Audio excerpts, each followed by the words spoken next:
उन्होंने अपनी बात पे भी नहीं है। अब वो 8 हफ्ते कब 4 साल में बदल गए पता ही नहीं चला उनको। हम हर दर भटकते रहे हैं, भेजे राजनाथ सिंह को, उनकी कॉपी है हमारे पास, उनका रिप्लाई नहीं दिया जा रहा है वहाँ से, मिनिस्ट्री ऑफ डिफेंस से उनका भी रिप्लाई नहीं आ रहा। जब वो अपने खुद के एमपीज़ हैं, उनके खुद के मंत्री हैं, उनका रिप्लाई नहीं दे रहे, आम जनता के बारे में क्या सोचेंगे वो? केंद्र सरकार आर्मी में आएंगे और इसमें इस पोस्ट पे बैठेंगे तो इनको सैलरी कहाँ से देंगे? बजट का चक्कर पड़ रहा है। ये 20-20 हज़ार रुपये में सर ठेके में, मतलब 4-4 बंदे, एक पर्सन पे 4 बंदे मिल रहे हैं इनको, तो सर इनको तो मज़े ही आ रहे हैं ना। केंद्र सरकार है वो ये दावा करती है कि हमने मिशन मोड के तहत 10 लाख नियुक्तियां दी हैं।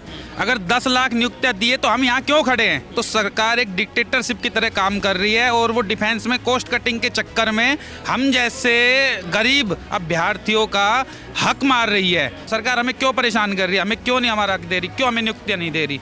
आप यहाँ पर काफ़ी जो है गवर्नमेंट वेरिफिकेशन फॉर्म है। मैं जानना चाहूँगा कि अभ्यर्थी क्या सिर्फ दिल्ली के ही है या आउट ऑफ दिल्ली भी है?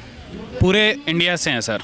अच्छा, मैं राजस्थान से हूँ, भाई जम्मू कश्मीर से आए हैं, हमारी बहन है ये यूपी से आई हैं, कुछ भाई हैं ये बिहार से आए हैं चल के, वो हरियाणा से हैं, पूरे देश का है, महाराष्ट्र से आए हैं, नागपुर से चल के आ रहे हैं, हर कहीं कितनी से। पोस्ट निकली थी और क्या आश्वासन दिया गया था मिनिस्ट्री ऑफ डिफेंस द्वारा? मिनिस्ट्री ऑफ डिफेंस के द्वारा आश्वासन नहीं दिया गया था। हमारा मार्च 2021 में नोटिफिकेशन निकला था 572 पोस्ट को लेके। उसके बाद में इन्होंने हमारा एग्ज़ाम करवाया। एग्ज़ाम अगस्त में हुआ, अगस्त 2021 में। उसके बाद में हमारा अक्टूबर में इसका रिज़ल्ट डिक्लेयर हुआ। रिज़ल्ट के बाद में नवंबर और दिसंबर के अंदर हमारा सत्यापन किए गए, दस्तावेज सत्यापन। उसके अंदर हमारे टोटल 1600 विद्यार्थी, या आप अभ्यर्थी बोलिए, जो उस समय हम विद्यार्थी थे अब अभ्यर्थी हो गए इसके, तो अब हम 1600 अभ्यर्थी हमने डॉक्यूमेंट वेरिफिकेशन करवाया। उसके बाद में हमें इसके बारे में कुछ नहीं बताया गया। हमने आरटीआई लगाई, एक जुडिशरी जो बनाई गई थी सरकार के द्वारा कि हमारे सारे कार्य को पारदर्शिता करने के लिए कि हर बंदे को जानने का अधिकार है, उसके लिए राइट टू इन्फॉर्मेशन एक्ट, हमने उसमें आरटीआई लगाई और हमें मिनिस्ट्री ऑफ डिफेंस की तरफ से कहा गया कि आपको 8 हफ्तों के अंदर और ज्वाइनिंग दे दी जाएगी।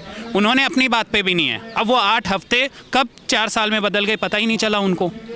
हम हर दर भटकते रहे हैं, जहाँ जहाँ इनका रैली हुई है हम वहाँ गए, मिलने की बहुत कोशिश की, राजनाथ सर से मिलने की कोशिश की, उनसे नहीं मिल पा रहे हैं। समय नहीं दिया। समय जिन लोगों ने समय दिया, जैसे एमएलएज हैं, कुछ एमपीज़ हैं हमारे, उन्होंने समय दिया, उन्होंने अपने लेटर भेजे राजनाथ सिंह को, उनकी कॉपी है हमारे पास, उनका रिप्लाई नहीं दिया जा रहा है वहाँ से, मिनिस्ट्री ऑफ डिफेंस से उनका भी रिप्लाई नहीं आ रहा। जब वो अपने खुद के एमपीज़ हैं, उनके खुद के मंत्री हैं, उनका रिप्लाई नहीं दे रहे, आम जनता के बारे में क्या सोचेंगे वो? केंद्र सरकार तो दावा करती रहती है कि हम अपने अभ्यर्थियों के लिए, अपने छात्रों के लिए बहुत आवाज़ उठाते हैं, उनके लिए पोस्ट निकालते हैं, जॉब्स निकालते हैं, फिर आपको जॉब क्यों नहीं मिली?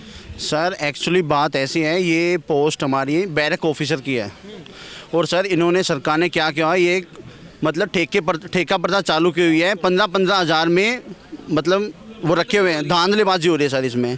और हमारी मतलब वो ये सर एक मतलब एजुकेटेड बंदे, मतलब ये है, इसमें इस आर्मी में आएंगे और इसमें इस पोस्ट पे बैठेंगे तो इनको सैलरी कहाँ से देंगे? बजट का चक्कर पड़ रहा है। ये 20-20 हज़ार रुपये में सर ठेके में, मतलब 4-4 बंदे, एक पर्सन पे 4 बंदे मिल रहे हैं इनको, तो सर इनको तो मज़े ही आ रहे हैं ना। तो सर ये पोस्ट ऐसी है, मतलब इसमें ये जो 4 बंदे लिए हुए हैं, इसमें गड़बड़ भी कर सकते हैं। ये बजट ऐसा होता है सर, ये हमारी जड़ है, मतलब रीढ़ की हड्डी है ये सर। ये पाकिस्तान से मिल जाए, कुछ भी हो जाए, तो सर ये पोस्ट ऐसी है बहुत, मतलब इसको सिक्योर रखने वाली पोस्ट है सर ये। आपने लिखा है बंद करो ये अत्याचार, आप विलम्ब नियुक्ति पर करो विचार। तो ये जो अत्याचार आपके साथ हो रहा है उस पर सरकार से सीधा आप क्या मैसेज देना चाहिए? सरकार से मैं ये कहना चाहूँगा, सेंट्रल गवर्नमेंट जो अभी केंद्रीय सरकार है वो ये दावा करती है कि हमने मिशन मोड के तहत 10 लाख नियुक्तियाँ दी हैं। अगर 10 लाख नियुक्तियाँ दी है तो हम यहाँ क्यों खड़े हैं? ये भी तो एक क्वेश्चन है उनके लिए कि हम यहाँ क्यों खड़े हैं। 4 साल से हम क्यों दर भटक रहे हैं एमएलए एमपीज़ के पास और हमारी बातें नहीं सुननी जाए। तो सरकार एक डिक्टेटरशिप की तरह काम कर रही है और वो डिफेंस में कॉस्ट कटिंग के चक्कर में हम जैसे गरीब अभ्यर्थियों का हक मार रही है और हमें नौकरी नहीं दे रही है। आप देख सकते हो कि 4 साल से हम कितने परेशान हैं। कुछ अभ्यर्थी गुजर भी चुके हैं, मैं आपको बता देता हूँ, लगभग इन 3 से 4 अभ्यर्थी है जो भगवान को प्यारे हो गए, स्वर्गवास हो गया उनको। ये बाट जोते कि हमें कब हमें वो मिलेगी, कब हमें ये नियुक्ति मिलेगी, कब हमें नियुक्ति मिलेगी। तो मैं ये कहना चाहता हूँ केंद्र सरकार को, हमें जल्द से जल्द नियुक्ति दी जाए। हम कोई अपना काम छोड़ के आ रहे हैं, 1-2 अभ्यर्थियों की माताएं गुजर गई, किसी को कुछ बीमारी थी, उसके बाद भी वो नहीं आ पाए, एक आया भी है गुजरने के बाद भी। क्यों हमें परेशान किया जा रहा है? पूरे भारतवर्ष से लोग आ रहे हैं, ये परेशान, ये बेचारे 10-10, 15-15, 20-20 हज़ार की नौकरी करने वाले हैं, वो वहाँ पे एब्सेंट लगवा के आ रहे हैं, अपना किराया लगवा के। सरकार हमें क्यों परेशान कर रही है? हमें क्यों नहीं हमारा हक दे रही? क्यों हमें नियुक्तियाँ नहीं दे रही? मैं सरकार से बस इतना सा मेरा क्वेश्चन है। आप देख रहे हैं सौगंध टीवी, सौगंध वतन की।